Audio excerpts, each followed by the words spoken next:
sudah kita sampaikan, saat itu mereka semuanya disebut sebagai Al-Khazraj. Meskipun sebetulnya 70 orang itu terbagi antara yang berasal dari Khazraj dan berasal dari Aus. Yang selalu bersatu dengan orang Yahudi, Al-Aus atau Al-Khazraj? Ya, lupa. Yang selalu bersatu dengan orang Yahudi di Madinah itu Bani Aus. Tapi kesempatan ini buru-buru diambil oleh Bani Khazraj. Karena seringkali orang-orang Yahudi kalau berdebat dengan orang-orang Khazraj, mereka selalu mengancam dengan mengatakan, kami akan memerangi kalian kalau Nabi yang terakhir sudah diutus. Mudah-mudahan masih ingat itu. Kalau Nabi yang terakhir nanti sudah diutus, kami akan bersama dengan Nabi terakhir dan memerangi kalian, wahai suku Khazraj. Tapi ternyata yang pertama kali bertemu dengan Rasulullah adalah suku Khazraj itu di Madinah, yang saat itu jumlahnya 6 orang di tahun ke-11 kenabian. Musim haji tahun ke-11 kenabian. Mudah-mudahan masih ingat, 6 orang jumlahnya. Lalu kemudian di tahun ke-12 kenabian, musim haji juga, yang datang 12 orang. 5 orang diantaranya adalah yang datang di tahun ke-11 tadi. Sudah kita sampaikan itu. Lalu ini terjadi di tahun ke-13 kenabian, musim haji juga, yang mana saat itu yang datang sudah berjumlah 70 orang, ditambah 2 orang diantaranya adalah kaum Hawa atau wanita, 2 orang diantaranya. Dan sudah kita sampaikan bahwa 70 orang ini adalah hasil dakwah dari Mus'ab bin Umair. Mudah-mudahan masih ingat ya. Itu hasil dakwah dari Mus'ab bin Umair yang dibantu oleh Zurarah. Ada namanya Zurarah, nanti kita akan lihat. Nah, jamaah yang dimuliakan Allah, sudah kita sampaikan pula bahwa baiat ini terjadi di pertengahan malam, tengah malam, di gelap gulita. Mereka terlebih dahulu tidur dulu. Setelah berlalu sepertiga awal malam, mereka kemudian bangun mengendap-endap menuju ke Aqabah. Aqabah itu sudah kita sampaikan adanya di Mina. Nah, setelah itu, sebelum mereka diambil satu persatu tangannya oleh Rasulullah, karena baiat itu terjadi satu persatu disalami oleh Rasulullah.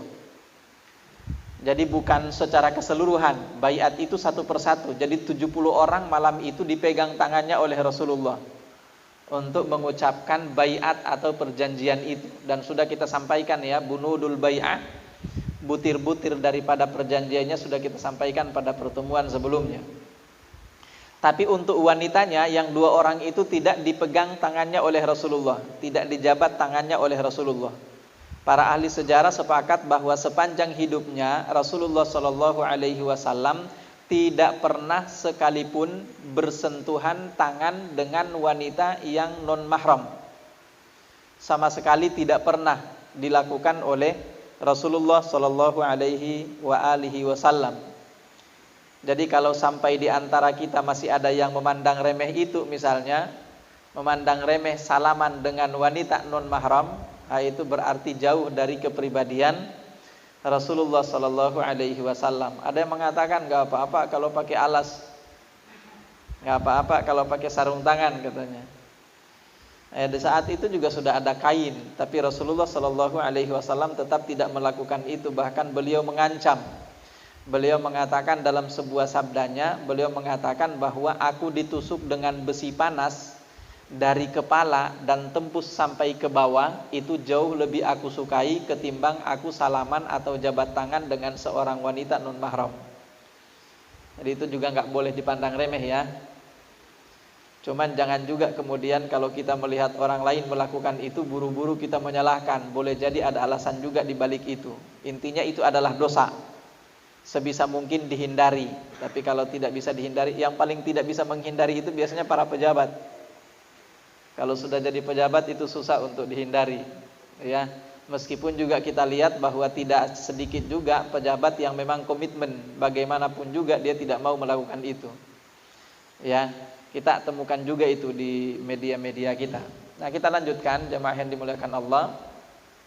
Nah, sebelum kemudian dijabat satu persatu tangannya oleh Rasulullah Shallallahu Alaihi Wasallam, pada saat itu ada dua orang dari kaum Ansor ini yang terlebih dahulu ingin meyakinkan sekali lagi komitmen dari kaum Ansor yang 70 orang itu.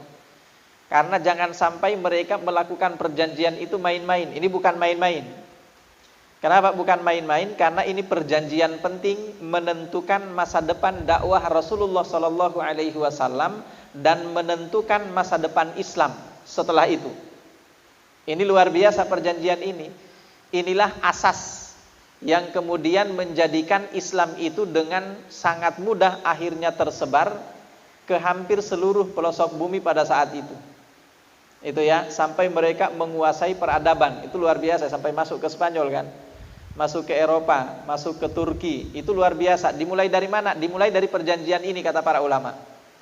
Kenapa kita katakan dimulai dari perjanjian ini? Karena disinilah awal mula Rasulullah itu menemukan titik di mana beliau bisa memulai menyebarkan agama Islam itu, mulai menyebar keluar dari Jazirah Arab. Dari sini mulainya. Dari sini awal mulanya. Makanya kita nanti akan lihat itu. Apa yang disampaikan oleh seorang yang bernama Zurarah, dia mengatakan bahwa perjanjian ini adalah perjanjian untuk memerangi kaum Al-Ahmar wal Aswad. Dia mengatakan seperti itu pada saat dia mewanti-wanti kaum Ansar yang jumlahnya 70 orang tadi itu. Nanti kita akan lihat kata-kata itu. Jadi sebelum baiat itu dimulai, dua orang kaum Ansar itu berdiri tampil di depan, mengingatkan sekali lagi. Tapi sudah kita sampaikan sebelumnya bahwa sebelum ini mereka juga sudah diingatkan oleh paman Rasulullah Shallallahu Alaihi Wasallam bernama Al-Abbas bin Abdul Muttalib. Sudah diingatkan itu dan mereka sepakat, kami benar-benar yakin, kami benar-benar siap. Nah, ini diingatkan lagi oleh dua orang dari kaum Ansar. Mari kita perhatikan apa yang disampaikan oleh dua orang itu. Kita lihat dulu tujuannya adalah satu, meyakinkan bahwa ini penting, tapi sekaligus juga sangat berbahaya. Ini penting, sekaligus juga sangat berbahaya. Kenapa sangat berbahaya? Karena banyak nanti kaum muslimin yang nyawanya terancam. Makanya kita akan lihat pasca perjanjian ini, korban yang paling pertama itu adalah keluarga Abu Salamah. Itu korban yang paling pertama dari perjanjian ini. Keluarganya Abu Salamah. Sampai beliau harus kehilangan putranya menurut sebagian riwayat. Nah, kita lanjutkan. Satu, meyakinkan bahwa perjanjian ini sangat sakral, sangat penting. Karena tadi itu sudah dikatakan oleh para ulama bahwa awal mula Islam itu tersebar keluar dari Jazirah Arab, itu dimulai dari perjanjian ini. Nah, selanjutnya, agar supaya mereka tidak memandang remeh baiat ini. Jadi tidak hanya asal ikut-ikutan. Karena banyak juga orang yang asal ikut-ikutan. Oh, ini lagi jadi tren. Biasanya kan kita ikut-ikutan tren. Trennya lagi apa ini? Sekarang ikan lagi tren apa sekarang? Ikan hias apa sih? Cupang. Ah, ikan cupang. Lagi banyak yang melihara ikan cupang sekarang. Sama apa itu namanya? Yang budidaya lele ya. Lele dalam ember. Ya, Pak ya. Itu juga lagi tren sekarang. Nah, banyak kita melakukan sesuatu itu karena lagi tren. Nah, ini ingin diyakinkan oleh Zurarah bahwa jangan kalian melakukan ini hanya karena ikut-ikutan. Sudah banyak orang yang ingin melakukan hal ini lantas kemudian kalian ikut-ikutan. Ini bukan sesuatu yang dipandang remeh, tidak bisa dipandang remeh. Kemudian yang ketiga, untuk mengetahui seberapa siap nantinya mereka berkorban untuk hal ini. Karena pengorbanan itu pasti akan ada. Ya, pengorbanan dari sisi mana? Mereka pasti akan dimusuhi oleh kaum Quraisy. Dan kaum Quraisy di saat itu, di Jazirah Arab itu sangat ditakuti pada saat itu. Di Jazirah Arab khususnya ya, itu sangat ditakuti. Jadi mereka akan menjadi musuh utamanya. Karena orang-orang yang lain takut untuk menerima dan menolong Rasulullah, tiba-tiba mereka bersepakat untuk membantu dan menolong Rasulullah Sallallahu Alaihi Wasallam. Itu tiga hal yang menjadi tujuan kenapa sehingga sekali lagi dua orang dari kaum Ansar itu mereka harus meyakinkan 70 orang itu bahwa mereka benar-benar siap untuk melakukan baiat itu. Kita lihat yang pertama, yang berdiri pertama itu namanya Al-Abbas bin Ubadah bin Nadlah. Al-Abbas bin Ubadah bin Nadlah. Dia mengatakan, tahukah kalian untuk apa kalian membaiat orang ini? Maksudnya Rasulullah. Untuk apa tujuan kalian membaiat orang ini? Mereka mengatakan, bala, betul, kami tahu. Tujuan kami untuk membaiat orang ini adalah apa? Mereka menjawab seperti itu. Selanjutnya, Al-Abbas bin Ubadah bin Nadlah mengatakan, kalian berbaiat untuk memerangi kaum merah dan kaum hitam. Siapa kira-kira yang dimaksud dengan kaum merah dan kaum hitam? Kaum merah dan kaum hitam ini, ada yang mengatakan mereka ini yang dimaksud kaum merah itu adalah orang-orang Persia. Sementara kaum hitam itu adalah orang-orang Romawi. Ada juga yang mengatakan kaum hitam itu adalah orang-orang saat itu yang ada di benua Afrika, Ethiopia. Itu kaum hitam. Intinya apa di sini? Intinya Al-Abbas bin Ubadah ingin mengatakan bahwa perjanjian inilah yang akan menjadi awal mula kalian berperang melawan orang-orang di luar Jazirah Arab. Yang mana pada saat itu kekuatan terbesar itu dari dua negara adidaya saat itu yang bernama Persia dan Romawi. Meskipun ada juga mengatakan Romawi itu tidak dikatakan sebagai kaum hitam, tapi dikatakan mereka itu sebagai Bani Asfar. Bani Asfar itu adalah anak keturunan dari Al-Asfar. Asfar itu artinya kuning. Tapi intinya berbeda pendapat para ulama saat mereka menjelaskan tentang siapa yang dimaksud dengan Bani Ahmar, suku keturunan merah dan keturunan hitam. Intinya bahwa dia ingin mengatakan ini bukan cuma sekedar urusan Jazirah Arab. Ini bukan cuma sekedar urusan dengan orang-orang Madinah. Ini juga bukan sekedar urusan dengan orang-orang Makkah Al-Mukarramah. Tapi ini urusannya adalah dengan orang-orang di luar Jazirah Arab. Negara-negara besar ini akan ditaklukkan dengan ini. Karena memang seperti sudah kita sampaikan sebelumnya, dulu awal-awal kita masih sampaikan tentang ini. Menjelang kelahiran Rasulullah Sallallahu Alaihi Wasallam itu sudah kita sampaikan bahwa orang-orang Yahudi sendiri juga sudah tahu bahwa kelahiran Rasulullah Sallallahu Alaihi Wasallam itu akan membawa ajaran, di mana ajaran itu akan sampai menuju ke Syam sana. Itu akan menjangkau sampai ke Syam kekuasaannya. Saat itu Syam dikuasai oleh siapa? Dikuasai oleh Romawi saat itu. Nah, jamaah yang dimuliakan Allah, dengan inilah kemudian Al-Abbas bin Ubadah ini mengatakan demikian. Jadi jangan main-main ya. Jangan main-main. Ini bukan cuma urusan dengan orang-orang Madinah saja. Bukan cuma urusan dengan orang-orang Jazirah Arab saja. Bukan cuma urusan dengan orang-orang Quraisy saja. Itu kira-kira yang ingin disampaikan oleh Al-Abbas bin Ubadah ini. Kemudian selanjutnya dia mengatakan, fa in kuntum tarawna annakum idza nahakat amwalukum musibah. Kalau memang kehilangan harta itu kalian masih anggap sebagai musibah, ya. Kalau kehilangan harta kalian masih anggap sebagai musibah, wa asyrafukum qatlan aslamtumuhu, dan kalian tidak ingin nama besar kalian itu kemudian hilang, maka kata beliau, faminal ana fahuwa wallahi in fa'altum khizyud dunya wal akhirah. Kata dia, maka sebaiknya dari sekarang mundur. Apa tadi dua? Yang pertama tadi, kalau kehilangan harta itu masih kalian anggap sebagai musibah. Yang kedua, kalau nama besar kalian itu, nama besar itu maksudnya orang-orang terpandang ya. Kalau kalian orang terpandang, kemudian kalian nanti dihina gara-gara ini, kalian juga masih menganggap itu sebagai musibah, maka dari sekarang mundur. Dari sekarang mundur, jangan dilanjutkan. Tapi ingat, ketika kalian mundur dari sekarang, maka khizyud dunya wal akhirah. Yang akan kalian dapatkan adalah kehinaan di dunia dan kehinaan di akhirat. Itu ingat itu ya. Makanya jamaah yang dimuliakan Allah, pelajaran penting yang bisa kita ambil dari sini bahwa demi untuk menyelamatkan agama kita ini, maka yang namanya kehilangan harta, yang namanya Anda dihina padahal Anda merasa sebagai orang mulia dan terpandang misalnya, itu hal biasa dalam agama ini. Jadi kalau masih ada di antara kita yang takut dihina gara-gara agama ini, atau takut kehilangan harta kita gara-gara agama kita ini, berarti kita belum termasuk bagian dari orang-orang yang siap untuk membela agama ini. Jamaah yang dimuliakan Allah, ada kata-kata atau kalimat yang luar biasa yang saya pikir ini memang benar-benar patut untuk diteladani, yang disampaikan oleh Syekh Ali Jabir kemarin itu ya. Pasca beliau ditusuk kemarin, di mana itu ditusuk? Di Lampung ya.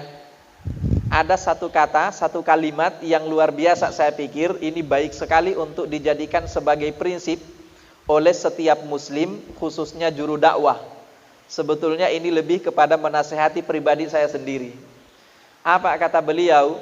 Kata beliau, kejadian ini kurang lebih, kejadian ini tidak akan membuat beliau itu surut dari dakwah. Dan kata beliau bahwa kalaupun memang harus mati di jalan dakwah, itu jauh lebih baik ketimbang daripada kita mati di atas kasur, di rumah sendiri, di dalam kamar sendiri. Mati di jalan dakwah itu jauh lebih baik, jauh lebih mulia. Jadi kata beliau, insya Allah dakwah ini akan terus disampaikan. Apa yang beliau lakukan itu tidak akan pernah surut hanya gara-gara kasus penusukan kemarin itu. Meskipun di sisi lain beliau juga tegaskan bahwa beliau tidak akan terima kalau dikatakan bahwa pelakunya itu orang gila. Gitu ya. Ini banyak orang gila sekarang. Sebetulnya orang gila itu banyak juga kalau dalam sejarah, sepanjang sejarah Islam itu juga banyak orang gila. Saya kemarin ketemu satu buku judulnya itu Uqalaul Majanin. Uqalaul Majanin itu artinya kebijaksanaan atau akal yang luar biasa dari orang-orang gila. Akal atau kebijaksanaan orang-orang gila. Jadi artinya orang-orang gila zaman dahulu itu pada bijaksana, Pak. Dan mereka berakal. Berakal itu artinya apa? Tahu membedakan antara ulama dengan yang bukan ulama. Tahu membedakan mana orang kafir, mana orang muslim. Itu orang-orang gila zaman dahulu. Dalam buku itu diceritakan ada 500 orang. Ada 500 orang, orang-orang hebat, orang-orang berakal, orang-orang bijaksana sepanjang sejarah Islam, tapi mereka disebut sebagai orang gila. Itu 500 orang itu. Saya sendiri baru pesan bukunya kemarin. Bagus sekali buku itu, bagus untuk dibaca. Kalau Bapak ingin cari, Bapak-bapak, Ibu-ibu ingin cari saja. Itu bagus untuk dibaca itu. Biar kita bisa bedakan antara orang gila zaman now dengan orang gila zaman old itu ya. Kita bisa bedakan. Nah, kita lanjut. Jadi prinsipnya bahwa kehilangan harta itu biasa. Kehilangan nama baik itu biasa demi untuk mempertahankan agama ini. Bahkan kalaupun kehilangan nyawa itu jauh lebih mulia, karena mati itu kan memang pasti. Mati itu kan memang pasti, meskipun jangan juga kemudian kita sengaja untuk cari mati, jangan juga. Atau misalnya ada orang yang lari kemarin kayak kemarin itu, ya lari ingin menusuk, kemudian karena kita kepengen mati di jalan dakwah langsung dibusungkan dadanya, nih silakan, tidak boleh juga seperti itu. Itu ya, itu juga bunuh diri namanya. Mati konyol juga namanya seperti itu. Tapi tetap menghindar. Tapi kalaupun memang ajalnya di situ, ya itu jauh lebih mulia ketimbang daripada mati di tempat dan dalam keadaan yang lain. Wallahu a'lam bishawab. Kita lanjutkan. Beliau melanjutkan mengatakan, wa in kuntum tarawna annakum wafuna lahu bima da'utumuhu ilaihi ala nahkatil amwali wa qatlil asyrafi fakhudhuhu.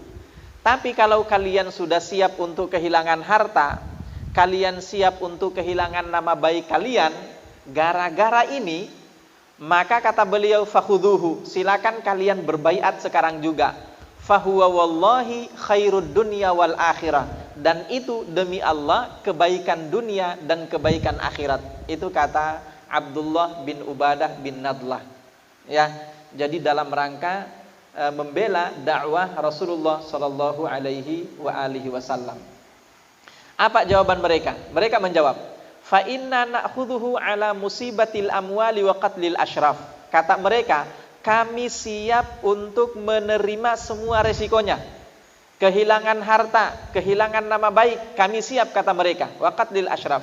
Famalana bidzalika ya Rasulullah innahnu wafaina bidzalika. Lalu kemudian mereka balik bertanya kepada Rasulullah. Mereka mengatakan, ya Rasulullah, kami sudah siap untuk kehilangan apapun yang kami miliki.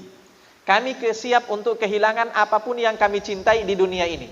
Tapi jika kami berbaiat kepadamu wahai Rasulullah, malana, apa yang akan menjadi hak kami di balik itu? Maka Rasulullah sallallahu alaihi wasallam menjawab, al-jannah. Balasannya adalah al-jannah, surga, kata beliau. Qalu ubsut yadaka fabasata yadahu fabaya'uhu. Ketika mereka mendengarkan bahwa ganjarannya, balasannya tidak lain adalah surga, mereka langsung mengatakan kepada Rasulullah, ubsut yadaka ya Rasulullah. Kalau begitu bentangkan tanganmu wahai Rasulullah. Artinya apa? Mereka langsung meminta kepada Rasulullah untuk dibaiat satu persatu pada saat itu. Jawabannya hanya apa? Al-jannah, surga. Jadi itu yang mereka inginkan. Maka kita temukan bahwa 70 orang ini memang benar-benar cita-citanya tidak ada yang lain kecuali cita-citanya adalah al-jannah, yaitu surga. Hanya itu saja cita-cita mereka.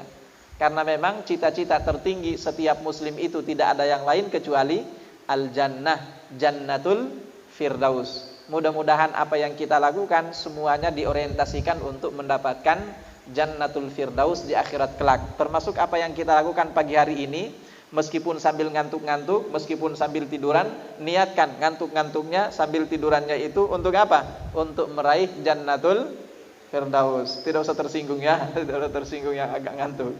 Enggak masalah, tenang saja. Anda ngantuk, Anda tidur tetap di majelis ilmu. Artinya apa? Anda ngantuk, Anda tidur tetap didoakan malaikat. Ya, cuman berharap jangan sampai malaikat doanya terbalik. Itu saja ya. Insyaallah tenang saja. Itu perjuangannya ada di majelis ilmu. Karena Anda ada di majelis ilmu, syaitan juga tidak akan mungkin membiarkan Anda begitu saja. Untuk dengan begitu gampang Anda bisa kuat duduk di majelis ilmu seperti ini. Pasti akan ada tantangannya lah. Kenapa? Karena para ulama sudah sepakat, al-jaza'u min jinsil amal. Beratnya pahala, besarnya ganjaran itu selalu berbanding lurus dengan beratnya amalan atau ujian yang Anda lewati dalam melaksanakan suatu amal soleh tertentu. Itu sudah pasti ya. Jadi kalau semakin berat kita nahan ngantuk, insya Allah semakin berat juga pahala yang didapatkan. Jangan juga bilang kalau begitu kalau nggak ngantuk berarti nggak banyak dong pahalanya. Tidak juga. Oke, kita lanjutkan. Jadi ketika mereka mendengarkan balasannya surga, mereka langsung mengatakan, kalau gitu bentangkan tanganmu wahai Rasulullah sallallahu alaihi wasallam, kami siap untuk berbaiat. Itu yang pertama, Abdullah bin Nadlah. Lalu yang kedua, Abu Umamah As'ad bin Zurarah. As'ad bin Zurarah ini dari 72 orang yang hadir saat itu, dialah yang paling muda. Dialah yang paling muda. Tapi orang ini 3 kali pertemuan kaum Ansar dengan Rasulullah, dia selalu ikut. Dimulai dari pertemuan yang pertama yang sudah kita sampaikan jumlahnya 6 orang, As'ad bin Zurarah ikut. Pertemuan yang kedua yang jumlahnya 12 orang, As'ad bin Zurarah juga ikut. Ini pertemuan yang ketiga jumlahnya 72 orang, As'ad bin Zurarah juga ikut. Bahkan kemudian ada yang mengatakan As'ad bin Zurarah inilah justru yang menjadi panglima dari 70 orang itu. Justru dia yang menjadi panglimanya. Nah, ini juga pelajaran terpenting ya. Zaman dahulu pemimpin-pemimpin yang diangkat itu bukan berdasarkan usianya, tapi berdasarkan siapa yang kira-kira paling bisa memberikan kontribusi. Itu ya, paling semangat, paling bisa bekerja, paling bisa mengarahkan, idenya paling bagus, itu yang diangkat jadi pemimpin pada saat itu. Bukan dari persoalan siapa yang paling tua, tidak ya, tidak dari siapa yang paling tua. Karena sebetulnya usia tua itu yang paling diharapkan dari mereka adalah kebijaksanaan, lebih kepada kebijaksanaan. Tapi kalau semangat biasanya yang masih muda-muda, ya, yang masih muda-muda. Bukan juga berarti yang tua-tua nggak boleh diangkat jadi pemimpin, tidak juga. Boleh silakan, tapi berkolaborasi dengan yang masih muda-muda, karena semangat mereka dan ide-ide mereka itu biasanya masih segar, ya. Jadi namanya As'ad bin Zurarah, sering juga disebut sebagai Abu Umamah. Abu Umamah As'ad bin Zurarah. Dia ini berasal dari suku Khazraj. Kita lihat, dia berdiri untuk yang kedua kalinya. Kemudian dia mengatakan, Ruwaidan ya ahla Yathrib, inna lam nadrib ilaihi akbadal ibli illa wa nahnu na'lamu annahu Rasulullah. Beliau mengatakan, perhatikanlah wahai ahla Yathrib, wahai penduduk Yathrib, wahai penduduk Madinah. Kata beliau, inna lam nadrib ilaihi akbadal ibli illa wa nahnu na'lamu annahu Rasulullah. Kita tidak mendatangi orang ini kecuali bahwa kita tahu dia adalah Rasulullah. Artinya apa itu? Tidak mungkin kita datangi orang ini sampai 3 kali kecuali bahwa kita sudah yakin orang ini benar-benar adalah utusan Allah Subhanahu wa taala. Beliau melanjutkan, wa anna ikhrajahu al-yauma mufaraqatul arabi kaffah. Nah, perhatikan di sini kata-katanya. Wa anna ikhrajahu al-yauma, dan bahwa keputusan kita untuk mengeluarkan orang ini dari Makkah hari ini itu adalah keputusan untuk memisahkan antara orang ini dengan Arab kullahu. Apa itu dengan Arab? Dengan Jazirah Arab.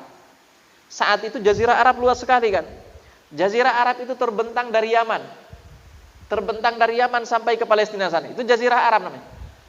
Nah, tapi jamaah yang dimuliakan Allah, As'ad bin Zurarah ini sudah mengatakan bahwa kalian mengeluarkan orang ini hari ini dari Makkah Al-Mukarramah, memisahkan dia dari kaum Quraisy, itu artinya kalian memisahkan antara orang ini dengan suku Arab secara keseluruhan. Itu artinya apa? As'ad bin Zurarah ini juga seperti Abdullah bin Nadlah tadi itu, dia tahu bahwa keputusan ini adalah keputusan bukan hanya sekedar untuk menghadapi orang-orang Arab, tapi keputusan untuk menghadapi di luar Jazirah Arab juga. Ya sudah tahu tentang itu. Jadi kata beliau, mufaraqatu al-arabi kafah, memisahkan orang Arab secara keseluruhan. Itu satu. Yang kedua, makna daripada kalimat ini dia ingin mengatakan bahwa dengan keputusan kalian mengeluarkan orang ini dari Makkah Al-Mukarramah, itu berarti kalian telah mengkotak-kotakan orang Arab. Maksudnya apa? Nanti akan ada pertumpahan darah antara sesama orang-orang Arab. Dan memang itu terjadi. Perang paling pertama itu yang paling besar kan namanya Perang Badar. Perang Badar itu belum melawan siapa-siapa, itu masih melawan orang-orang kafir Quraisy. Artinya masih sama-sama orang Arab. Jadi itu resikonya. Itu yang disampaikan oleh As'ad bin Zurarah. Beliau kemudian melanjutkan, wa qatlu khiyarikum. Resikonya juga adalah qatlu khiyarikum. Orang-orang yang terhormat, orang-orang yang terpandang itu akan terbunuh dalam permasalahan ini. Itu akan menjadi sasaran. Jadi mulai dari saat ini, karena memang kan Islam itu datang untuk apa? Salah satu di antara tujuan datangnya Islam itu adalah untuk menyamakan antara status-status sosial. Jadi tidak ada yang namanya budak, tidak ada yang namanya majikan. Intinya kalau dia beriman, derajatnya sama di sisi Allah Subhanahu wa taala. Jadi tidak ada bahwa orang Arab itu lebih mulia dari orang ini. Kemudian misalnya suku ini lebih mulia dari suku ini, enggak ada dalam Islam. Kata Allah Subhanahu wa taala, inna akramakum indallahi atqakum. Tapi ingat resikonya seperti itu tadi. Orang-orang Arab itu kalau menjadi kepala suku kan mereka masih berbangga dengan itu pada saat itu. Tapi dengan keputusan ini, itu semua akan hilang nanti.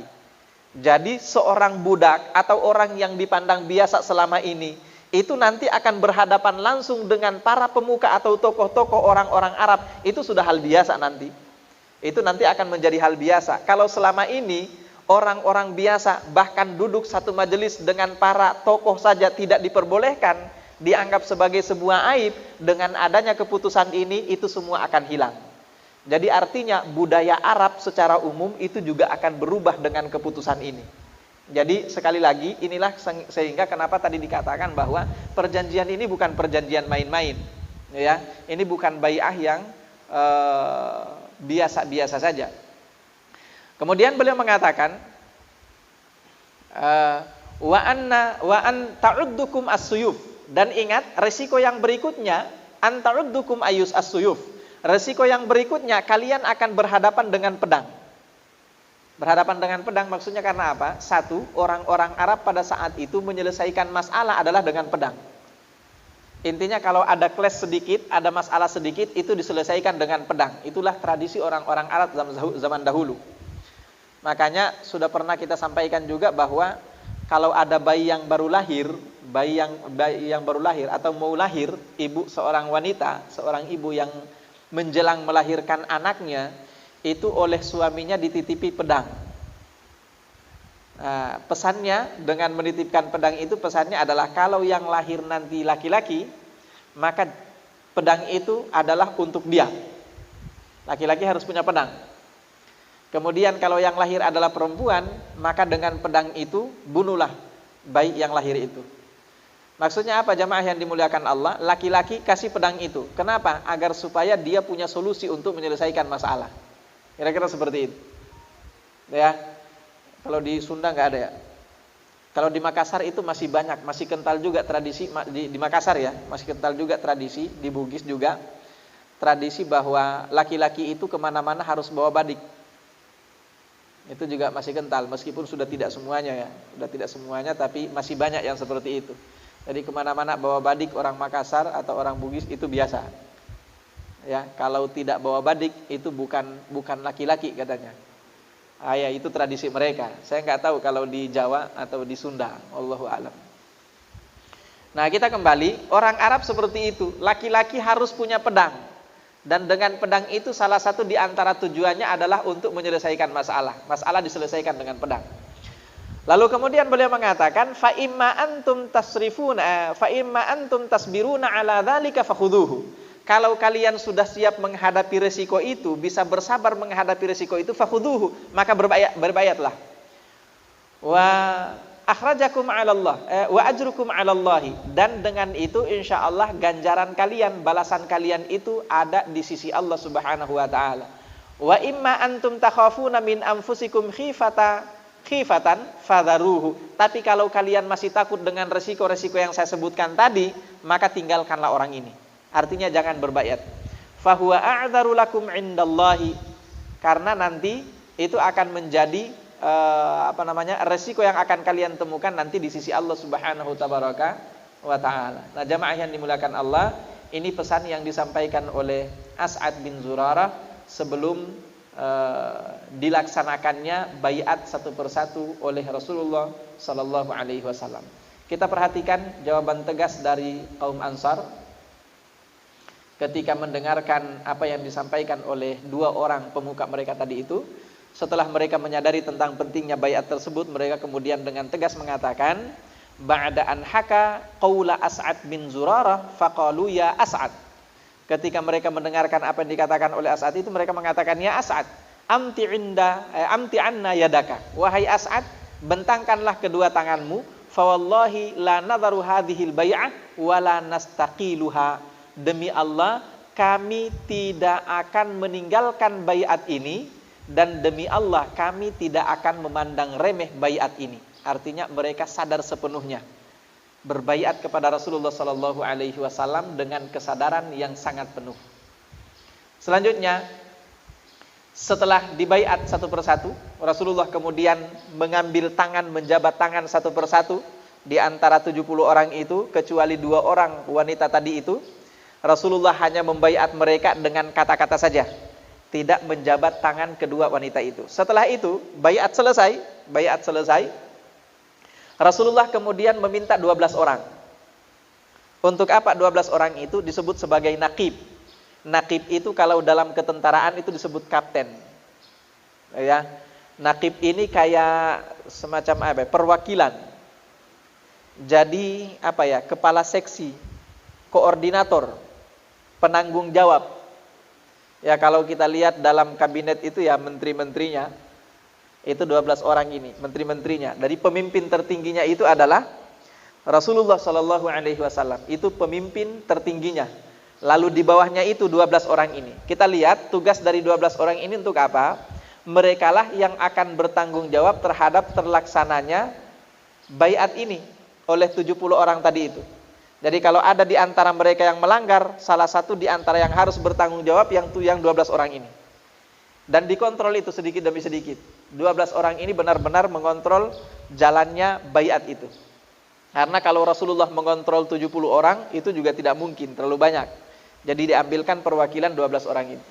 12 orang ini dibagi, ada 9 orang dari kaum Khazraj, dan 3 orang di antaranya adalah dari kaum Aus. Dari Bani Khazraj 9 orang, dari Bani Aus 3 orang. Kita lihat nama-nama mereka. Nah, lihat pertama. Nama yang paling pertama adalah Abu Umamah As'ad bin Zurarah. Itu nama yang paling pertama. Makanya para ahli sejarah mengatakan Abu Umamah As'ad bin Zurarah ini adalah pemimpin kaum Ansar tadi itu, yang 70 orang. Dia menjadi pemimpinnya, tapi dia yang paling muda. Dia mengatakan usianya masih sekitar 16 tahun. Usianya masih sekitar 16 tahun. Tapi 16 tahun usianya tidak sama seperti 16 tahun usia anak-anak sekarang. 16 tahun usianya, tapi pikirannya sangat cemerlang. Itu ya. Nah, jadi satu As'ad bin Zurarah, yang kedua Sa'ad bin Rabi bin Amr. Yang ketiga Abdullah bin Rawahah bin Sa'labah. Yang ketiga Rafi' bin Malik bin Ajlan. Yang keempat Al-Barra bin Ma'rur bin Sakhr. Yang kelima Abdullah bin Amr bin Haram. Yang keenam Ubadah bin Samit bin Qais. Yang ketujuh Sa'ad bin Ubadah bin Dulaim. Yang kesembilan ya. Kesembilan Al-Mundhir bin Amr bin Khunnas atau bin Khunais. Nah, sementara 3 orang dari Bani Aus, yang pertama Usaid bin Khudair bin Samak, yang kedua Sa'ad bin Khaythamah bin Al-Harith, yang ketiga Rifa'ah bin Abdul Mundhir bin Zubair. Mohon maaf, saya juga catat namanya. Sebenarnya saya juga nggak hafal nama-namanya. Mohon maaf, saya lemah kalau menghafal nama. Hafal nama saya lemah ya. Makanya kayak orang-orang ahli hadis itu hebat-hebat itu. Ahli hadis itu hebat-hebat. Kenapa? Mereka ngafalin nama, Pak. Ngafalin nama itu bisa. Ngafalin nama. Kayak Ustadz Adi Hidayat itu menurut saya hebat sekali itu. Kenapa hebat sekali? Bisa ngafal nama-nama. Nama-nama itu bisa diejak satu persatu oleh dia. Itu hebat luar biasa. Saya lupa, Pak, kalau hafal nama. Cepat lupanya. Satu itu ya. Yang kedua, biasanya kalau menghafal nama enggak melihat orangnya, itu lebih sulit dibandingkan menghafal nama dengan melihat orangnya. Untuk biasanya seperti itu. Wallahu a'lam bishawab. Nah, inilah 12 orang dari Naqib tadi itu. Apa pelajaran terpenting di sini jamaah yang dimuliakan Allah? Pelajaran terpenting di sini bahwa dalam Islam yang namanya organisasi itu juga sudah ada. Jadi koordinator-koordinator itu demi untuk memudahkan permasalahan, demi untuk menyederhanakan kontrol dari setiap permasalahan, itu harus ada seperti ini. Rasulullah Shallallahu Alaihi Wasallam meminta 12 orang ini. Benar-benar beliau mengatakan harus ada 12 orang. Nanti kata Rasulullah, beliau mengatakan pemimpin tertingginya itu adalah saya. Tapi yang ingat kata beliau, 12 orang inilah nanti akan mengontrol ke lapangan. Jadi seperti apa ya? Pelaksana lapangan ya. Jadi koordinator lapangan, korlap istilahnya itu 12 orang ini. Karena kita juga harus tahu bahwa di Madinah Al-Munawwarah, ketika mereka kembali nanti ke Madinah Al-Munawwarah, 70 orang ini itu tidak tinggal di satu tempat. Dan profesinya juga beda-beda. Otomatis tidak mungkin Rasulullah datang ke sini untuk mengontrol ini, ke sini lagi untuk mengontrol ini, ke sini untuk ini. Tidak mungkin. Makanya dibikin perwakilan seperti itu. Nanti setelah itu beliau, serahkan tanggung jawab kepada mereka untuk membagi. Karena beliau meminta itu bukan Rasulullah yang menunjuk langsung. Bukan Rasulullah yang menunjuk langsung. Tapi yang memilih adalah 70 orang tadi itu. Dan dipilih sesuai dengan kemungkinan untuk mengontrol sekian orang. Jadi 70 orang tadi itu dibagi ya. Kalau 72 orang keluar 12 orang, berarti kan tinggal berapa tadi? Itu 60 orang ya. Tinggal 60 orang. Nah, 60 orang ini dibawa tanggung jawab 12 orang tadi itu. 60 bagi 12 berapa? 5 ya? Iya, 60 bagi 12 5. Jadi 5 orang. Setiap satu orang itu memegang 5 orang. Nah, kenapa 12 orang ini dipilih? Karena 5 orang itu sudah dikelompok-kelompokkan terlebih dahulu. Rata-rata seperti itu ya. Nah, nanti kelompok 5 orang ini penanggung jawabnya ini, 5 orang ini penanggung jawabnya ini. Seperti itu kira-kira dibuat oleh mereka pada saat itu. Jadi bisa kita bayangkan juga apa yang terjadi malam hari itu setelah berlalu 3 atau sepertiga awal malam berlalu, apa yang terjadi itu cukup panjang pada malam hari itu. Berbeda dengan apa yang terjadi di tahun ke-11 dan tahun ke-12. Ini tahun ke-13 ini cukup panjang. Kenapa? Karena pasca ini itu sudah mulai ada hijrah. Setelah perjanjian ini, besoknya Rasulullah langsung mengizinkan kepada para sahabatnya untuk melakukan hijrah.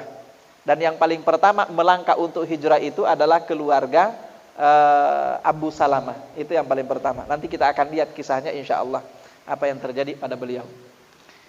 Nah, jemaah yang dimuliakan Allah, Rasulullah kemudian berkata kepada mereka, antum ala qaumikum bima fihim kufala bima fihim kufala'a ka kafalati al-hawariyina li Isa bin Maryam wa ana kafilun ala qaumi yakni al-muslimin. Rasulullah menyampaikan kepada 12 orang itu, antum ala qaumikum bima fa'altum bima fihim kufala'a ka kafalati al-hawariyina li Isa bin Maryam.